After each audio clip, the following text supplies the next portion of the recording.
Good morning students. इससे पहले वाली क्लास में अपने इंटरनल कंट्रोल, इंटरनल चेक और इंटरनल ऑडिट के अंदर इंटरनल चेक से रिलेटेड जो टॉपिक है बेटा वो अपन ने कंप्लीट किया था। इंटरनल चेक का मीनिंग है ना, उनके जो मेन फीचर्स है, ऑब्जेक्टिव्स है, उसके डिसएडवांटेज वगैरह अपन ने डिस्कस किए थे। आज जो अपन बेटा इसका टॉपिक लेके चल रहे हैं वो अपना इंटरनल ऑडिट।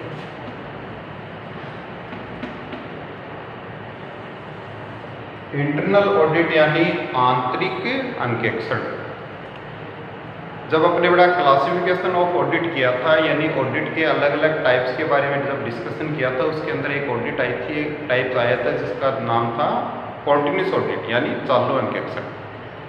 इंटरनल ऑडिट और बड़ा कॉन्टिन्यूस ऑडिट के अंदर मेनली एक ही डिफरेंस होता है कि जो कॉन्टिन्यूस ऑडिट है वो ऑडिटर और उसका जो स्टाफ है वो किसी भी कंसर्न या कंपनी के अंदर पूरे साल फुल ईयर के अंदर बड़ा कॉन्टिन्यूस रूप से ऑडिट करता है। जैसे एक पार्ट कंप्लीट हो गया उसका ऑडिट हो गया, नेक्स्ट जब कंप्लीट हो जाएगा तो उसका ऑडिट किया जाएगा।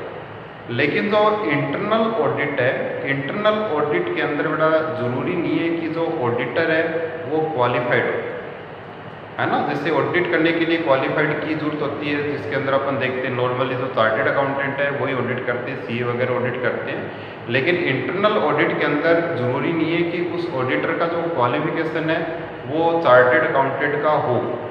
कोई भी व्यक्ति है उसको एज ए बड़ा इंटरनल ऑडिटर है ना अपॉइंट किया जा सकता है। नॉर्मली उस व्यक्ति को अपॉइंट किया जाता है जिसका उस फील्ड के अंदर एक्सपीरियंस हो।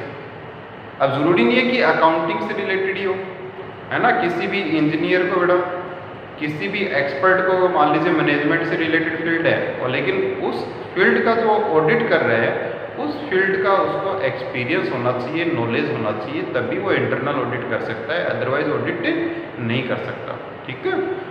अब इंटरनल चेक के अंदर तो ये बताया था बेटा कि इंटरनल चेक की जो प्रोसेस है वो अकाउंटिंग के साथ साथ चलती है, यानी वर्क के साथ साथ ही इंटरनल चेक होता रहता है। लेकिन इंटरनल ऑडिट है, इंटरनल ऑडिट है वो वर्क जो अपने अकाउंटिंग वर्क किए है उसके साथ नहीं होता है, बल्कि एक काम कंप्लीट हो गया और उस काम को कंप्लीट होने के बाद में जो इंटरनल ऑडिटर होता है यानी आंतरिक अंकेक्षक होता है, वो उस कार्य को क्या करता है, जांच करता है उसकी, और जांच करके जो उसकी रिपोर्ट है वो मैनेजमेंट को क्या करता है बेटा, सौंप देता है इसके अंदर। ठीक है ना। उसके अंदर उसने जो भी इसके अंदर एरर, फ्रॉड या मिस्टेक मिला उससे रिलेटेड वो अपनी रिपोर्ट है वो तैयार करता है। यानी जो इंटरनल ऑडिटर होता है ना वो बड़ा क्या होता है, एक सैलरीड पर्सन होता है, यानी वेतन भोगी कर्मचारी होता है। इंटरनल ऑडिटर एक व्यक्ति भी हो सकता है या उसका पूरा स्टाफ भी हो सकता है। इंटरनल ऑडिट करवाने का मतलब बेटा एक ही सीधा सी बात है कि उसका जो एफिशिएंसी लेवल चेक करने के लिए, या मान लीजिए उसका जो ओनर्स है वो बड़ा वहाँ पे नहीं है, वो उसको चेक नहीं कर सकते कि उसके जो कंसर्न है, जो उसका इंस्टीट्यूट है उसके अंदर काम है वो फेयरली हो रहा है या नहीं हो रहा है, तो उस कंडीशन के अंदर वो इंटरनल ऑडिटर अपॉइंट कर देते हैं। इंटरनल ऑडिटर है उसका एक ही काम होता है कि जितने भी उसकी वर्क से रिलेटेड या अकाउंटिंग से रिलेटेड जितनी भी उसकी इंफॉर्मेशन है वो उसको प्रोवाइड करवाता है।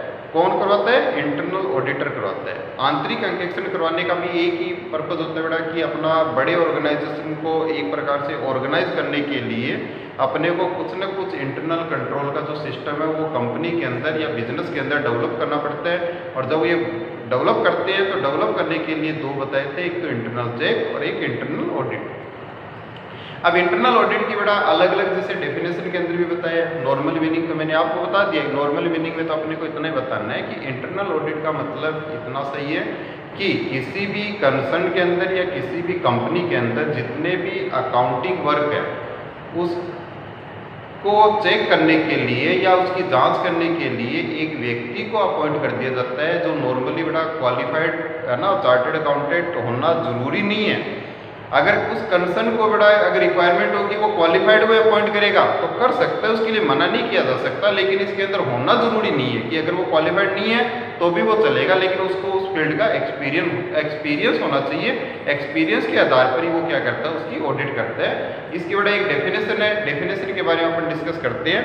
जो वॉल्टर है ना डी मिक्स की जो डेफिनेशन है उसने अपनी डेफिनेशन में क्या बताया है, उसने बताया बेटा अपनी डेफिनेशन में, इसने बेटा अपनी डेफिनेशन में बताया है internal auditing consist of a continuous critical review of financial and operating activities. यानी जो अपना इंटरनल ऑडिट है उसके अंदर बड़ा नॉर्मली जो अपनी जितने भी फाइनेंशियल एंड ऑपरेटिंग एक्टिविटीज़ है, यानी वित्त से रिलेटेड, फाइनेंस से रिलेटेड या बिजनेस के ऑपरेशन से रिलेटेड जितनी भी एक्टिविटीज़ है, जितनी भी गतिविधि हैं, उनका बड़ा क्रिटिकल रिव्यू किया जाता है, यानी पुनर्निरीक्षण किया जाता है।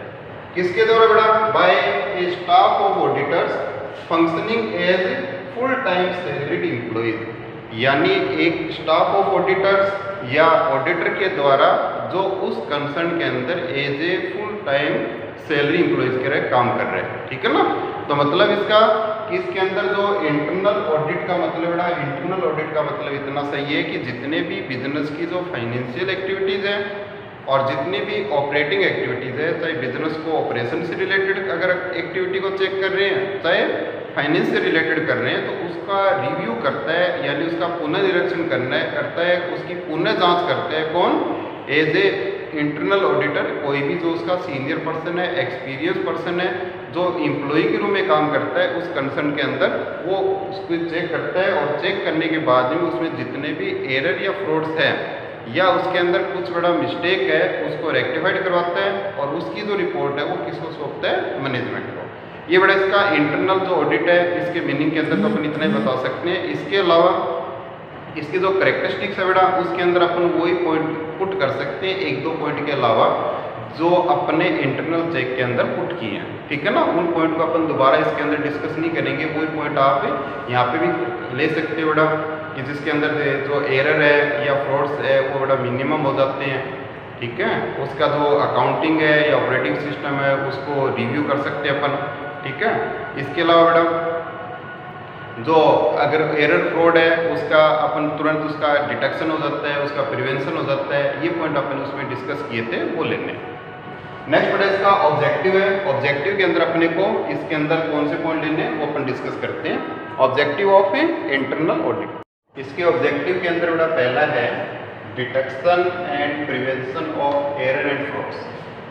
यानी ये चीज़ बड़ा अपने इंटरनल चेक के अंदर भी अपने डिस्कस किया था, यही पॉइंट यहाँ पे भी है कि इसका जो इंटरनल जो ऑडिट है उसका जो मेन ऑब्जेक्टिव है ना, जो मुख्य कार्य है, जितने भी अपने एरर या फ्रॉड्स है यानी अशुद्धियाँ और कपट है उनको बड़ा ढूंढना और उसको रोकना, ये इसका है। क्योंकि इसके बाद जो अपने फाइनल अकाउंट्स बनते हैं बेटा उसके अंदर एरर या फ्रॉड्स नहीं होने चाहिए, तो उसको अपन पहले ही ढूंढ कर हटा देते हैं। तो इसका जो detection of error and frauds है वो करना इसका इंटरनल ऑडिट है, उसका ऑब्जेक्टिव के अंदर आता है। नेक्स्ट इसके अंदर है examine the success of internal check. देखिए बड़ा बढ़िया पॉइंट दे रखा है ये कि किसी भी कंसर्न के अंदर या किसी भी कंपनी के अंदर इंटरनल कंट्रोल करने के लिए इंटरनल चेक और इंटरनल ऑडिट दोनों पॉलिसी को अप्लाई कर सकते हैं। ज़रूरी नहीं है कि अपन एक ही पॉलिसी को अप्लाई करें। अगर बड़ा अपन ने दोनों पॉलिसी अप्लाई की है तो सबसे पहले एक जो होगा वो इंटरनल चेक होगा, उसके बाद में इंटरनल ऑडिट होती है। इंटरनल चेक पहले इसलिए होता है क्योंकि इंटरनल चेक एक ऐसी प्रोसेस है जो वर्क के साथ साथ चलती है, यानी जो अकाउंटिंग का वर्क हुआ है या अदर वर्क हुए हैं उसके साथ ही इंटरनल चेक है वो होता है, यानी उसकी जांच है वो साथ में होती है। यदि बड़ा उस काम को अपने इंटरनली चेक कर लिया यानी उसको दोबारा चेक कर लिया तो उसके बाद में भी अगर उसके अंदर कोई एरर वगैरह मिलता है तो उसकी बड़ा सक्सेस के ऊपर है ना क्वेश्चन मार्क लगता है। यदि उसके अंदर किसी प्रकार का एरर वगैरह नहीं मिला तो अपन ये कहेंगे कि हमारे जो इंटरनल चेक का जो सिस्टम है बहुत ही मतलब सक्सेसफुल है, यानी उसके बाद में कोई भी एरर या फ्रॉड है वो देखने को नहीं मिलते हैं। तो उसकी जो सक्सेस है वो बड़ा उसको एग्जामिन करता है इंटरनल ऑडिट। ठीक है?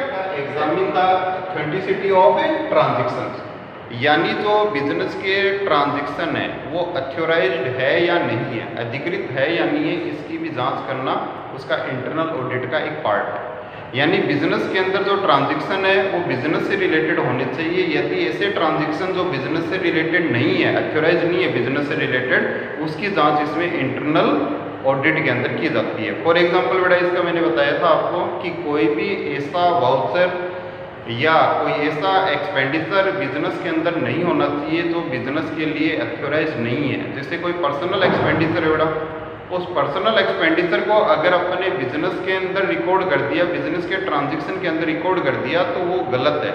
तो उसकी भी जांच है कि वो ट्रांजैक्शन अथॉराइज है या नहीं है, अधिकृत है या नहीं है, वो भी इंटरनल ऑडिट का एक पार्ट होता है। जो इंटरनल ऑडिटर है वो भी इसको चेक करता है, यानी उस फाइनेंशियल ईयर से होना चाहिए, उसकी पर्टिकुलर डेट को चेक करेगा, उसके वाउचर्स वगैरह है वो अथॉराइज है या नहीं है, यानी जो उसके अंदर अथॉरिटी जो है ना, जिसको इसके लिए अधिकृत किया गया है, उसने उसके ऊपर सिग्नेचर वगैरह किए है या नहीं है, यानी उसको अथॉराइज किया होना जरूरी होना चाहिए। नेक्स्ट बेटा, उसके ऊपर जो कंसर्न है उसके नाम से वो वाउचर होना चाहिए, उसकी अमाउंट वगैरह, उसकी कैलकुलेशन वगैरह वो सही होनी चाहिए। इन सब चीज़ों की जांच है वो इंटरनल ऑडिट के अंदर की जाती है, यानी उसके जो अधिकृत ट्रांजैक्शन है उनको इसमें देखा जाता है। नेक्स्ट बेटा, इसमें examine the accounts related to assets and their safeguards, यानी जो बिजनेस से रिलेटेड जितनी भी असेट्स है जिसके अंदर फिक्स असेट्स होती है बेटा, उसकी जांच करना कि उनके अलग से अकाउंट मेंटेन कर रखे हैं या नहीं कर रखे। जैसे जितनी भी फिक्स असेट्स होती है बेटा, उनके लिए फिक्स असेट्स रजिस्टर रखा जाता है, उसके अंदर उसकी वैल्यू, डेप्रिसिएशन, उसकी क्लोजिंग वैल्यू, नेक्स्ट ईयर उसकी WDV कितना है, वो सब उसके अंदर रिकॉर्ड होता है। ये प्रॉपर अपने अकाउंटिंग रख रखी है या नहीं रख रखी, इसकी जाँच भी इंटरनल ऑडिट के अंदर की जाती है। और उसके अलावा बेटा दे रखे इसके अंदर एंड देयर सेफगार्ड्स। सेफगार्ड्स का मतलब हो गया कि असेट्स की सेफ्टी भी ज़रूरी होती है कि वो असेट्स है वो अपने कहाँ पे इस्टेब्लिश कर रखी है, कहाँ पे लगा रखी है, इस चीज़ को भी वो इंटरनल ऑडिट के अंदर देखा जाता है। यानी वो जो जगह है जहाँ पे असेट्स को रख रखा है या लगा रखा है वो उसके लिए सेफ है या नहीं है, वो चीज़ भी देखनी होती है। इसके अलावा यदि अपने बेटा कोई इसकी इंश्योरेंस से रिलेटेड अगर पॉलिसी बना रखी है तो अपने उन असेट्स का इंश्योरेंस करवा रखा है क्या, यदि करवा रखा है तो उसका जो प्रीमियम है वो टाइमली पे हो रहा है या नहीं हो रहा, वो देखना होता है।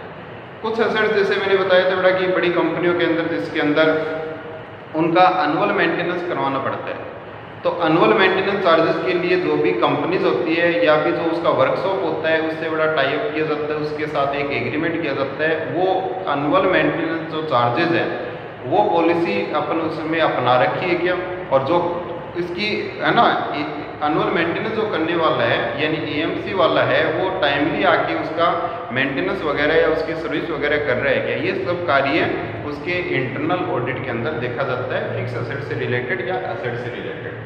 नेक्स्ट बेटा इसके अंदर to make statutory audit easy बना देता है बेटा, है ना। इसके अंदर अपन लिख सकते हैं, इसके अंदर जो अपनी स्टेचुरी ऑडिट है, वैधानिक अंकेक्षण है बेटा, वो क्या बना देता है, उसको इजी बना देता है। To make statutory audit easy, मतलब बेटा इसका समझ में आया। इसका मतलब ये है कि आसान तभी होगा जब अपना पूरा काम कंप्लीट होगा। इससे पहले मैंने बताया था बिजनेस के ट्रांजैक्शंस होते हैं, उन ट्रांजैक्शन को प्राइमरी बुक्स में रिकॉर्ड किया जाता है, फिर प्रिंसिपल यानी लेजर पोस्टिंग की जाती है, उसके बाद में फाइनल अकाउंट्स बनते हैं। फाइनल अकाउंट्स जब प्रिपेयर होते हैं बेटा उससे पहले उनको रिव्यू किया जाता है, उसका पुनर्निरीक्षण किया जाता है, दोबारा जांच की जाती है, किसके द्वारा, जो भी उसको फाइनल अकाउंट्स को प्रिपेयर करने के लिए अथॉराइज किया गया।